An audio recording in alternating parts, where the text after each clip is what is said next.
ఏంటయ్యా ఇది? చూడండి, పోయిన తిరునాళ్ళకి వసూలైన డబ్బుతో ఈ ఊరి జనానికి సాయం చేద్దాం. ఇది మీకు సమర్థమే, తీసుకోండి. వద్దండి, మీకు దండం పెడతామండి. వెంటనే ఇక్కడి నుంచి వెళ్ళిపోండి. ఎందుకు వద్దంటున్నారు? వద్దు స్వామి, మాకు సాయం చేస్తున్నారో తెలిస్తే మిమ్మల్ని చంపేస్తారు. మీ మంచి మనసుకు మీరు చల్లగా ఉండాలి. దయచేసి ఇక్కడి నుంచి వెళ్ళిపోండి. ఏమైందమ్మా? కుక్క బతుకుతున్నావయ్యా. దుర్మార్గులు ఇద్దరి దగ్గర చిక్కుకొని బానిసల్లో ఉన్నాం. అయ్యా వదిలేండి అయ్యా, మా అమ్మాయిని వదిలేండి అయ్యా. సంతకం పెట్టు. పెట్టు. బయటికి పో. అవుట్. బయటికి పో. మా అయ్యగారి మీద కంప్లైంట్ ఇస్తావా?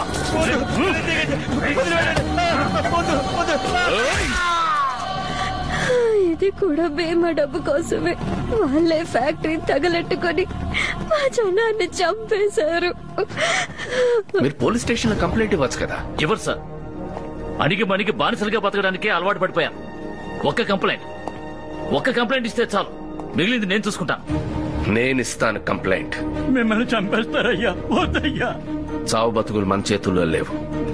ఈ ఊరు కోసం నా ప్రాణాలు పోతాయంటే పోనివ్వండి. సంబంధమే లేని ఒక ఆయన మీకోసం చావడానికి సిద్ధం అంటున్నారు. ఎవరైనా ఒక్కరు సంతకం చేయొచ్చు కదా. నేను సంతకం పెడతాను. నా మొగుడిని చంపేశారు, నా బిడ్డ జీవితం నాశనం చేశారు. ఈ ప్రాణం ఉంటే ఎంత, పోతే ఎంత? ఎక్కడ పెట్టాలి? నేను పెడతాను సంతకం. ఎక్కడ పెట్టాలి చెప్పండి. కూర్చోనా? మన దగ్గర లేదంటూ లేదు నాన్న. పదవి ఒక్కటే లేదు. నామినేషన్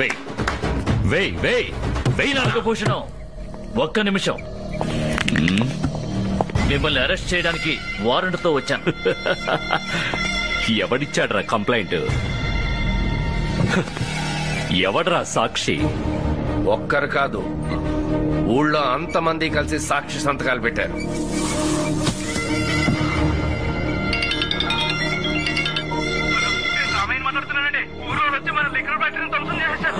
అయ్యా, మన కంపెనీ సీల్ పెట్టేశారయ్యా. బ్యాంక్ అకౌంట్లన్నీ సీజ్ చేసేసారయ్యా. అబ్బా కొడుకులు కలిసి ఎంతగా ఆడారో. లోపలికి రండిరా. పోలీసు వాడి ఊటు దెబ్బేమిటో చూపిస్తాను.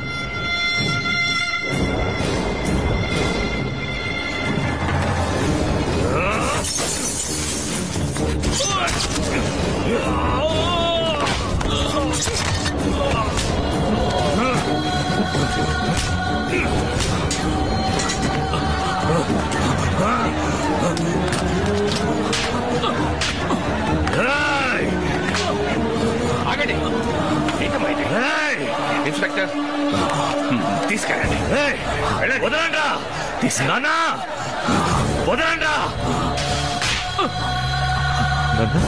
మాట్లాడండి నాన్న. తీసుకెళ్ళండి. ప్లీజ్ మాట్లాడండి నాన్న. మాట్లాడండి నాన్న.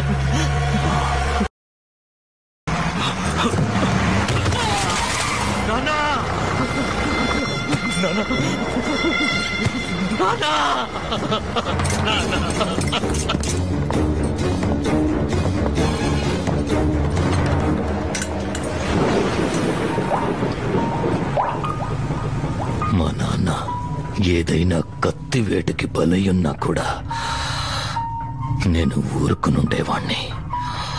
కానీ అవమానం భరించలేక చచ్చాడు.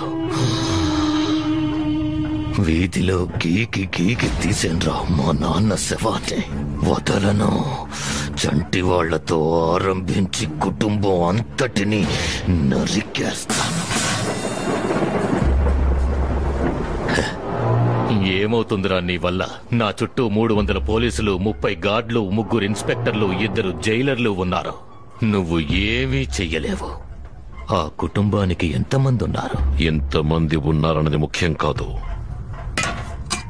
ఎవరున్నారన్నదే ముఖ్యం. 4 గ్రూపుల్ని దించాన్రా. తిరునాళ్లలో ఒక గ్రూపు అందిన వాణ్ణి అందినట్టు అడ్డంగా నరికేస్తారు. మరో గ్రూపు పీకలు తెగ్గొస్తారు. ఎవరు ఎప్పుడు ఎలా ఎవరి మీద దాడి చేస్తారో పంపించిన నాకే తెలీదు. ఇంకో వారం రోజుల్లో నన్ను ఉరితీస్తారు. నా ప్రాణం పోయేలోగా చనిపోయిన మా నాన్న ప్రాణానికి సమానంగా ఆ కుటుంబంలో ఉన్న వాళ్ళందరినీ వేసేస్తాను. అది నా కుటుంబం. ఇక్కడ నేను ఉండగా నువ్వేమీ చెయ్యలేవు.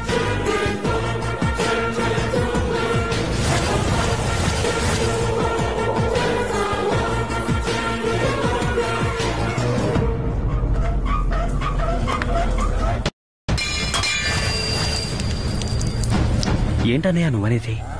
ఈ కుటుంబం అంత పెద్ద ఆపదలో ఉందా? ఇది వాళ్ళతో చెప్పదా అన్నయ్య? ఎలా చెప్పమంటావరా? వాళ్ళని ఒకసారి చూడు.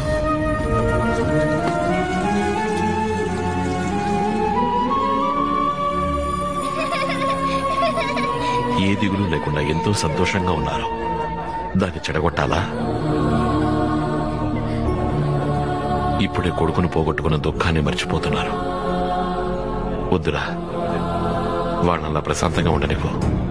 దేవుడు మనల్ని ఈ కుటుంబంలోకి ఎందుకు ప్రవేశపెట్టాడా అని ఆలోచించాను. ఎందుకో ఇప్పుడు అర్థమైంది. ఏ కుటుంబం కోసం అయితే మనం కత్తి కింద పడేశామో ఇప్పుడు అదే కుటుంబం కోసం కత్తి పట్టాల్సి వస్తోంది. ఇంకో 4 రోజుల్లో నాగరాజుకు ఉరిశిక్ష. ఏ దిక్కు నుంచి ఆపద ముంచుకొస్తుందో మనకు తెలియదు. ఇక్కడ మనకేమైనా పర్వాలేదు, వచ్చే వాళ్ళ నీడ కూడా ఈ కుటుంబం మీద పడకూడదు.